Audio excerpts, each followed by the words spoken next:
Part 1. Standing at the edge of an old life. There is a moment in every human life when the ground beneath you gives way. Not always in a dramatic explosion, not always in a loud catastrophe.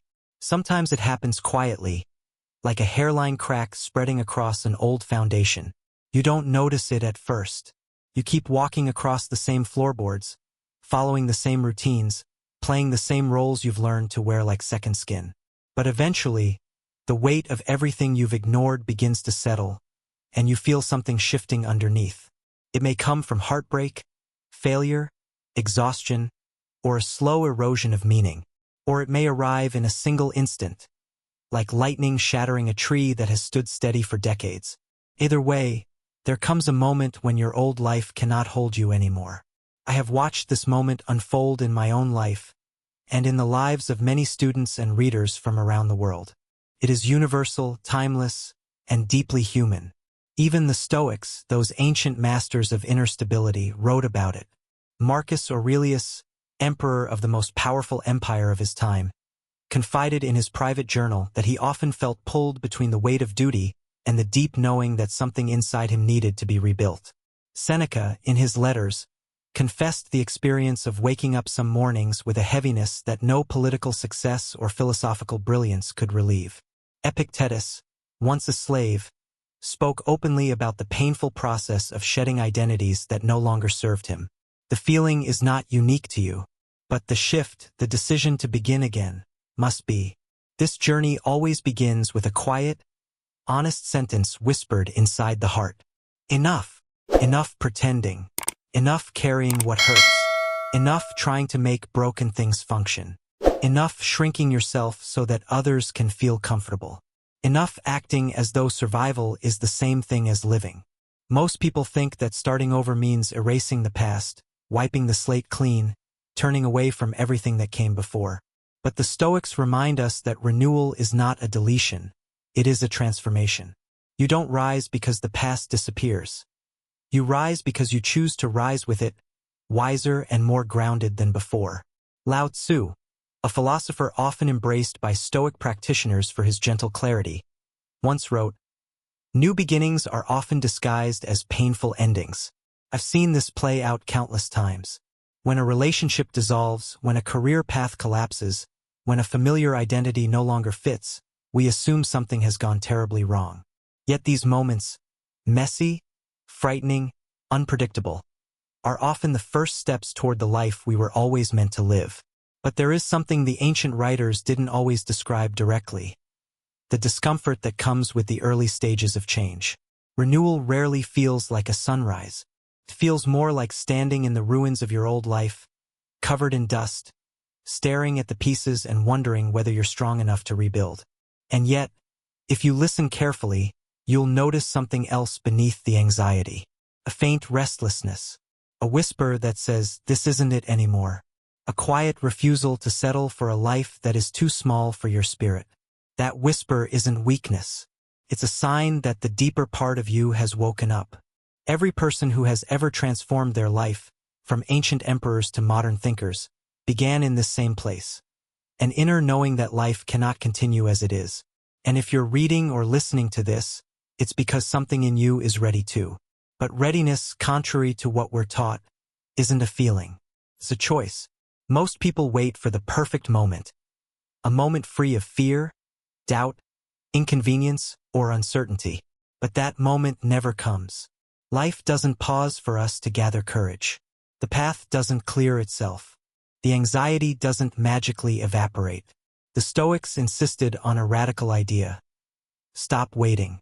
Act with the strength you have today, not the fantasy strength you wish you had. Courage is not the absence of fear. Courage is fear walked forward.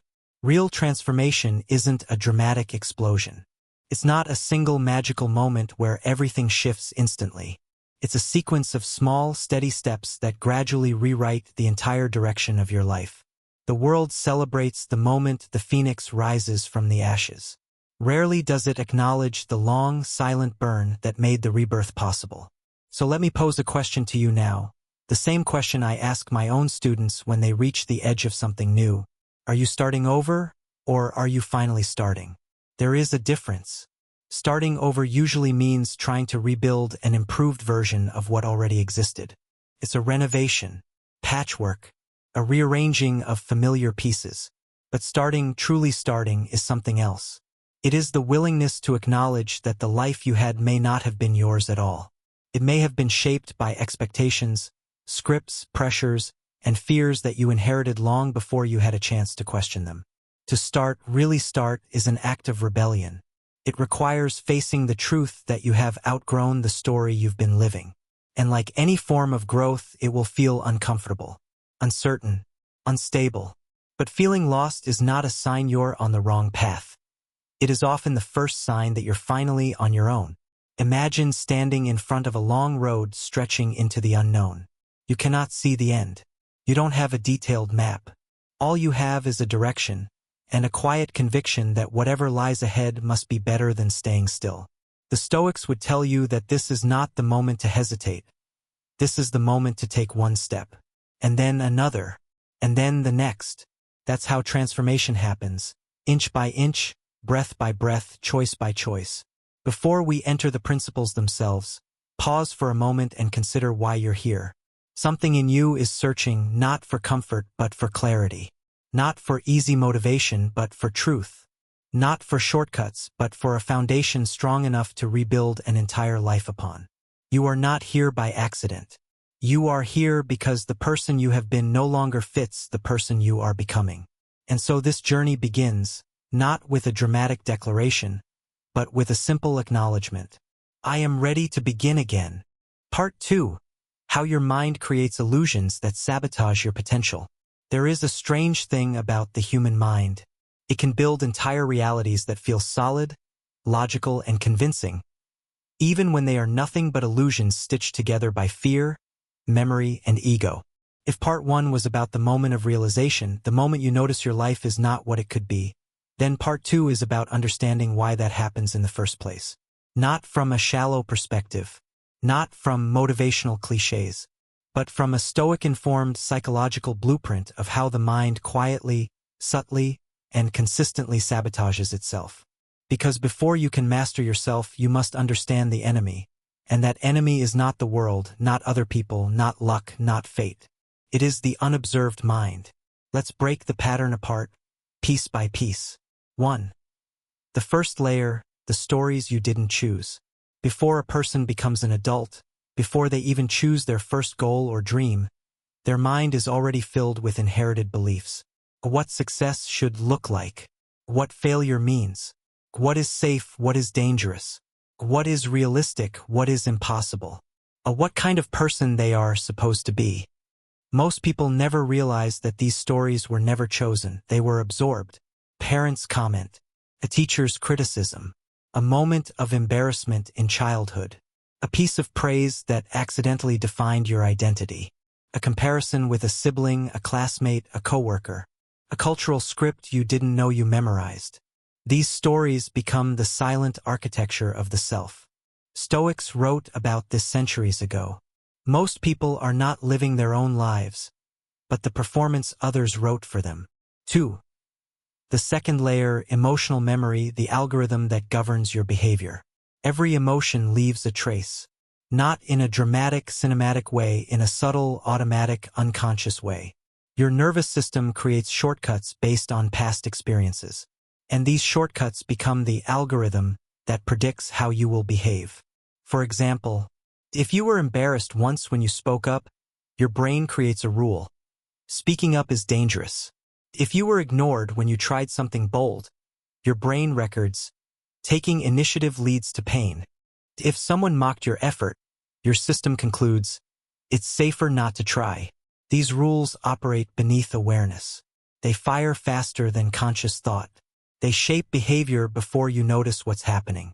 Marcus Aurelius wrote, "The mind adapts and converts every obstacle into fuel." But he also warned that the untrained mind adapts obstacles into barriers instead. Your emotional memory becomes the prison walls around your potential. A prison you don't even know you're trapped inside. 3. The third layer, the ego's need for predictability. Here is something most people never realize. Your ego would rather keep you predictable than let you grow. because predictability feels like safety. Growth feels like danger, even when life is suffocating. This is why someone who hates their job still stays. This is why someone afraid of judgment avoids opportunities.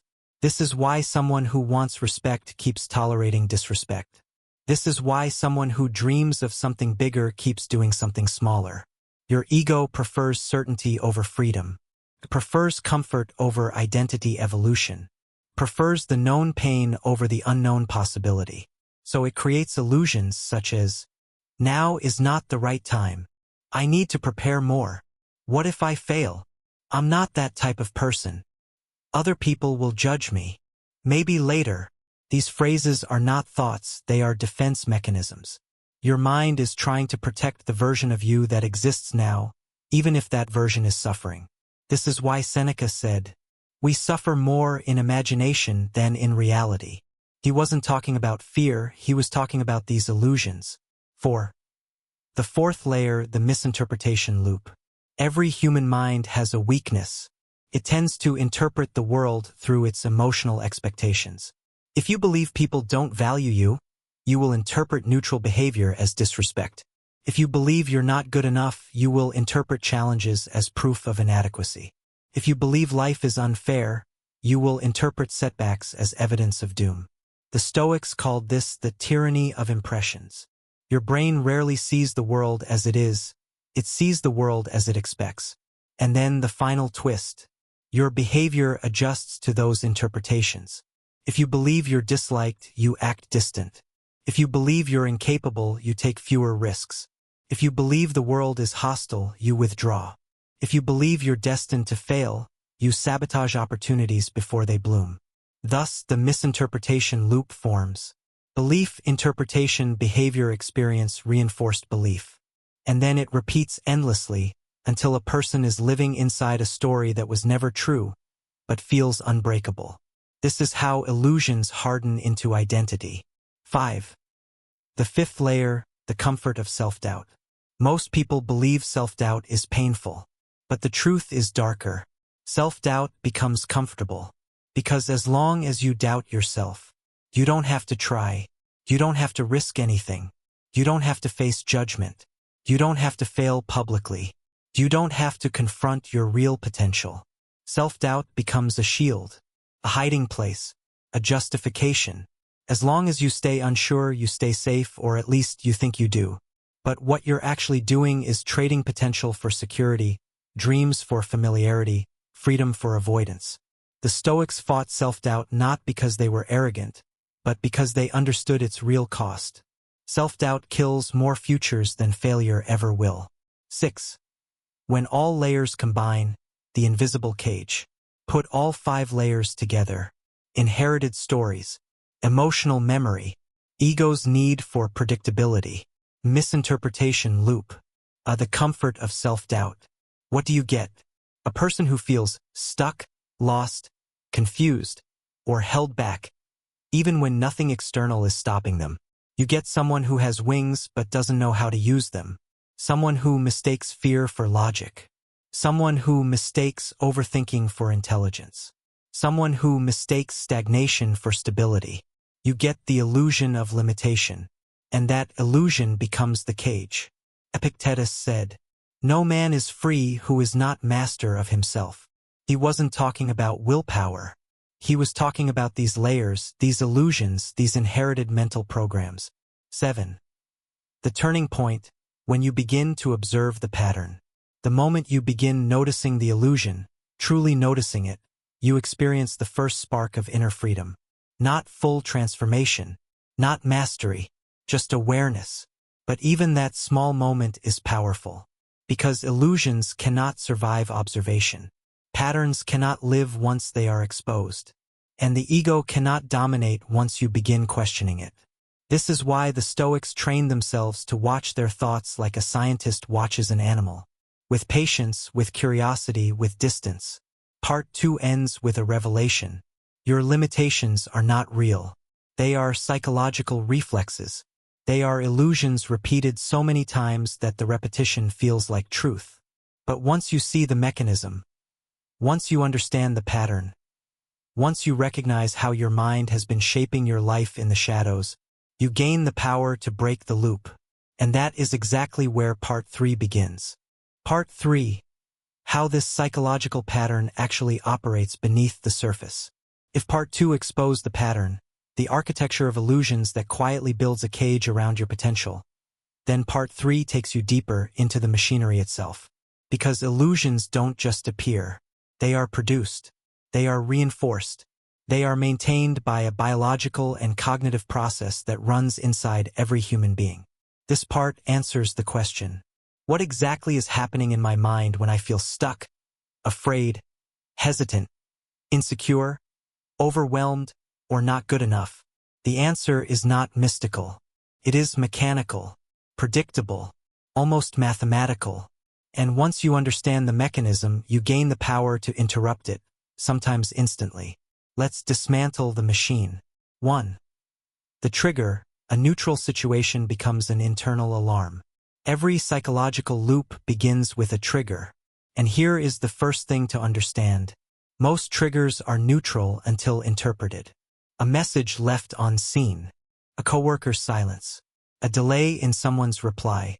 A new opportunity. A challenge. A judgmental tone. A moment of uncertainty. None of these inherently carry meaning. But your mind assigns meaning to them based on past emotional memory. To the trained mind, it's simply a moment. To the untrained mind, it's a threat. The Stoics called this the impression before the impression. The raw event before your interpretation corrupts it. The mechanism begins the moment the interpretation forms. 2. The interpretation layer, your mind reacts before you can think. Here's the paradox. Your mind interprets events before you consciously think. This means your emotional reaction is often happening at a speed your rational mind cannot match. This interpretation is shaped by old insecurities, previous failures, unresolved emotions, social conditioning, ego wounds, childhood experiences, identity beliefs, fear of judgment. Your mind takes the neutral event and instantly converts it into, I'm being judged. They don't respect me. I'm not ready. I might fail. This is dangerous. I need to avoid this. Feels like a thought, but it's really a reflex. Think of it like a muscle twitch, but psychological. The Stoics warned about this. The first movement is involuntary. The second is up to you. But most people never reach the second movement, because the first hijacks everything that comes after. 3. The emotional surge. The body takes over. Once the interpretation happens, the body responds. And this response often feels so real, so physical, that people mistake it for truth.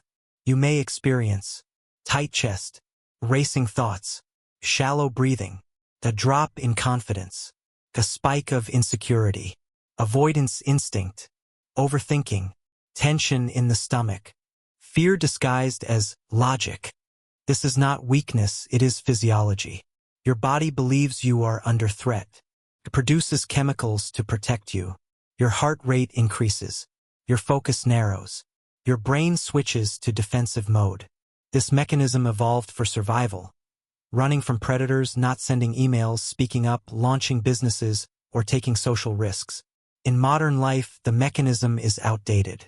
But it still reacts as if every challenge is a life or death scenario. This is why small situations feel bigger than they are. The body is amplifying them. For cognitive narrowing, your thinking becomes distorted. Once the emotional surge hits, your thinking becomes restricted. Psychologists call this cognitive constriction. Stoics called it being ruled by passion. In this state, do you see fewer options? Do you assume worst-case scenarios? Do you misread social cues? Do you overestimate risks?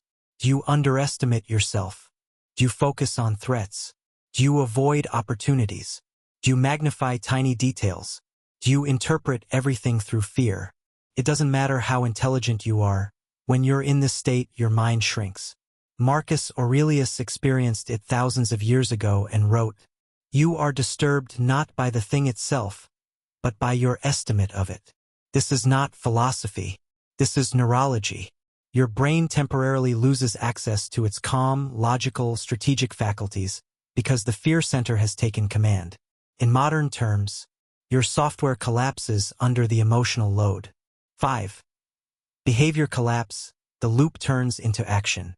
This is the stage where real damage happens, not in your mind but in your choices. Because once the emotional hijack occurs, your behavior follows the path of least resistance. Do you hesitate? Do you procrastinate? Do you avoid? Do you withdraw? Do you downplay yourself? Do you shrink? Do you silence your voice? Do you choose comfort over progress? Do you repeat the same mistake again? This is why the same patterns repeat in your life. Not because you lack motivation. Not because you lack discipline. Not because you're fundamentally flawed. But because your behavior is downstream from unobserved emotion. The mechanism has already run its course before you even notice it's happening. Stoics understood this deeply.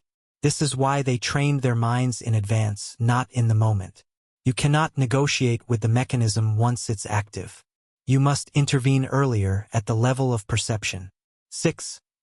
Identity reinforcement, the most dangerous step. Here comes the final twist, the mechanism's cruel genius. After the behavior collapse, your mind uses your own actions as evidence of who you are. You behave in a way driven by fear or insecurity, and then your brain concludes, see, I am the type who freezes. I guess I am not good enough. It's true, I can't handle pressure. Maybe I really am average. I knew I'd mess it up. This is just how I am. This is how behavior becomes identity. And once identity is formed, everything else becomes a loop. Identity, interpretation, emotion, behavior, reinforced identity. This is the self-sabotage mechanism in full form. Not dramatic, not explosive, not obvious, but slow, subtle, repetitive until it feels like fate. This is why Epictetus said, "You become what you repeatedly do, not what you believe, not what you dream, not what you plan, not what you hope for. What you do, especially what you repeatedly avoid." 7. The hidden cost. Your future shrinks without you noticing. Every time the mechanism repeats, your confidence erodes, your dreams shrink, your standards drop, your courage weakens, your potential escapes, your self-respect diminishes, your life becomes narrower. Not because life is unfair, but because the mechanism went unchallenged. This is the tragedy. Most people are not defeated by external obstacles. They are defeated by an internal process they don't even realize is running. But this is also the opportunity. Once you see this mechanism clearly, not vaguely, not spiritually, but mechanically, you can finally interrupt it. Part 4. Where this mechanism shows up today. If this self-sabotage mechanism only appeared during crises, we could detect it easily. But the true danger, and why people stay stuck, is that it hides inside normal, everyday behaviors unnoticed and familiar. The Stoics studied the mind in arenas of war, loss, politics, and public pressure.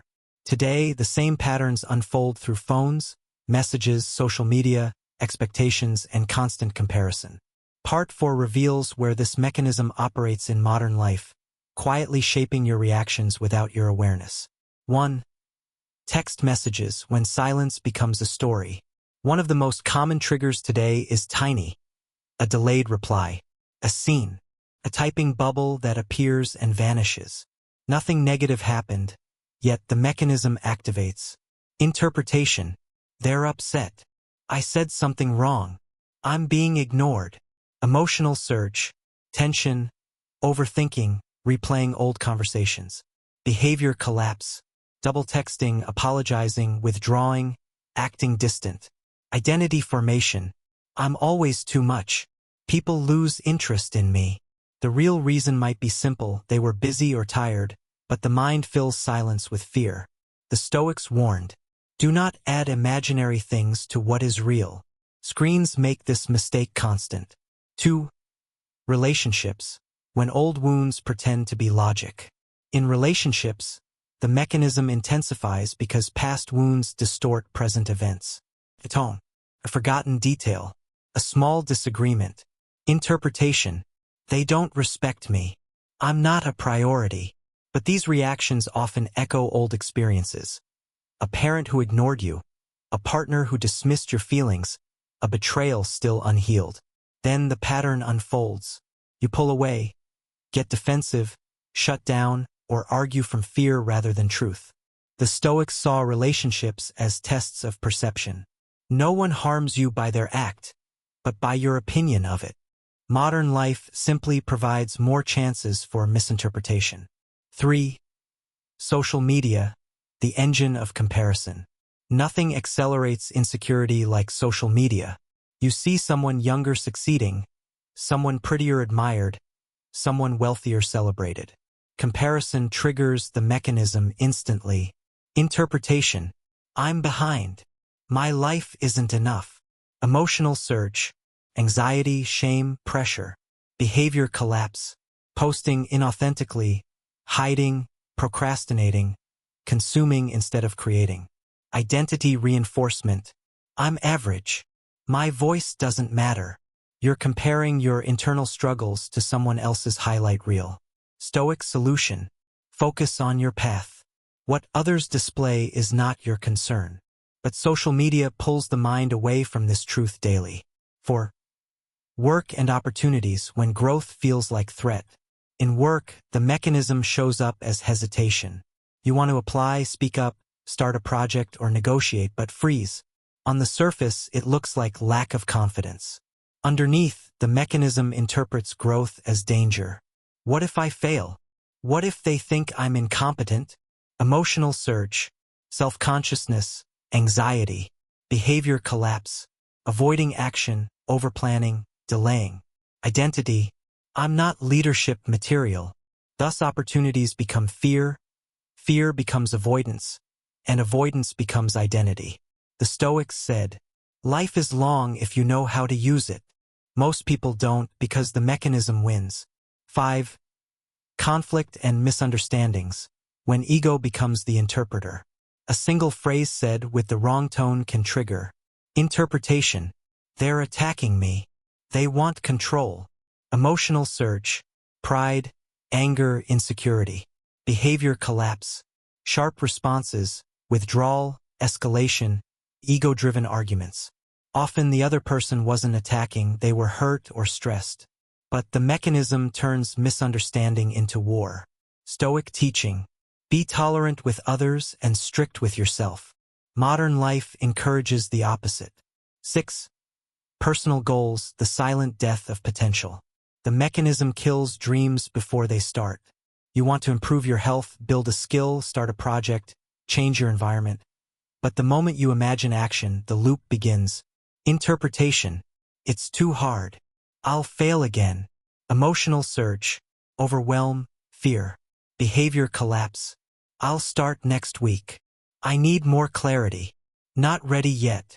Time passes, not because the goal was impossible, but because the mechanism stopped it at the idea stage. The Stoics called this the greatest tragedy. To waste the life you were meant to live out of fear of living it. 7. Modern self-sabotage is subtle, not dramatic. Today, sabotage shows up as hesitation, overthinking, staying neutral, a shrinking quietly, delaying decisions, small avoidances, anxiety without cause, choosing comfort, lowering standards, staying silent. Modern minds don't crash loudly, they surrender slowly. 8. Why seeing the modern pattern matters. Recognizing the mechanism in texts, relationships, social media, work, conflict, and goals gives you leverage. When you catch it in real time, you can say, this isn't truth, this is my reflex. And the moment you see it, its power fades. Awareness interrupts the loop. Clarity dissolves illusion. Observation builds inner freedom. This is the doorway into transformation, the identity shift and the Stoic challenge that rewrites your life. Part 5. The identity shift, the closing message, and the final Stoic challenge. You've now seen the illusions shaping your reactions, the machinery driving them, and their presence in modern life. But beneath all of that lies the deepest layer, the one where real transformation begins. The Stoics were never trying to make people feel better. They weren't motivators. Their aim was far more radical: to turn someone into a person who no longer depends on motivation, reassurance, or external strength. Not because they become cold, but because they become centered. Not because they stop caring, but because they stop collapsing. Not by hardening, but by deepening. For the Stoics, the highest human achievement isn't wealth or status. It's inner sovereignty, a mind governed from within, a spirit steady regardless of chaos, an identity stable not because life is easy, but because the person has mastered themselves. Part 5 is the step into that state through 3 stages. Identity Integration Challenge. 1. The identity shift. The cage is who you think you are. You cannot outgrow your life until you outgrow the identity that built it. Most people try to change behavior without changing identity. Wanting confidence while believing they're insecure, discipline while thinking they're inconsistent, a new start while seeing themselves as the same person who failed. But behavior cannot outperform identity.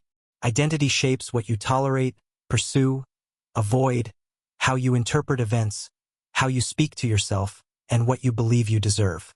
Thus, the Stoic command: first tell yourself who you want to be, then do what you must. Identity comes first. Behavior follows. So ask, who are you becoming consciously? Not who you were or who others think you are, or who fear shaped you into. Identity is chosen first and proven later.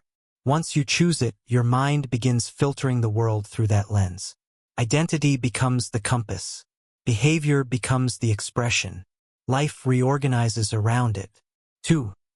Integration, turning knowing into being. If identity is who, integration is how. It means shifting from fragmented reactions to acting from a unified, centered self. You no longer respond from wounds, impulses, or illusions, but from the stability of your chosen identity. This is how Stoics held calm in chaos. Integration has 3 parts. Neutral observation. Pause before reacting. Ask, what happened? And what is my interpretation? This alone dissolves illusion and breaks the majority of emotional distortion. B. Rewriting perception. Replace unstable interpretations with grounded ones. There's no evidence they're ignoring me. Comparison is a mental trap. The past doesn't define my trajectory. I'm learning. This is reclaiming perception, not delusion. C. Identity-consistent action. Act as your future self before you feel like them. Take the action your old self avoided. Hold the standard they couldn't. Speak with the clarity they feared. Show up with the posture of who you're becoming. You realize you don't act differently because you feel different because you act differently. Identity rewires emotion rewires perception reshapes behavior reinforces identity. The cycle of sabotage becomes a cycle of mastery. 3. The final Stoic challenge. Rule your mind or be ruled by it. The challenge is simple, not easy. When your old self rises, choose differently. Not tomorrow, not when life calms down, but in the exact moment the old mechanism activates. When insecurity appears, choose truth. When fear rises, choose forward motion. When hesitation tightens, choose movement. When comparison hits, choose your path. When anger sparks, choose clarity. When doubt whispers, choose identity. When you shrink, choose expansion. When ego flares, choose wisdom. All mastery comes down to this single moment, the space between trigger and response. Can you hold that space long enough to choose the person you want to be, instead of the person you used to be? Do it once and the future shifts. Old stories weaken. Old patterns crack. Old fears lose authority. The old self dissolves and the new one steps forward. Transformation doesn't begin with drama, but with a quiet, internal declaration. I will not abandon myself again. Repeated daily, this becomes a new life. And so we end where Stoic journeys truly start. With inner sovereignty, not external conquest.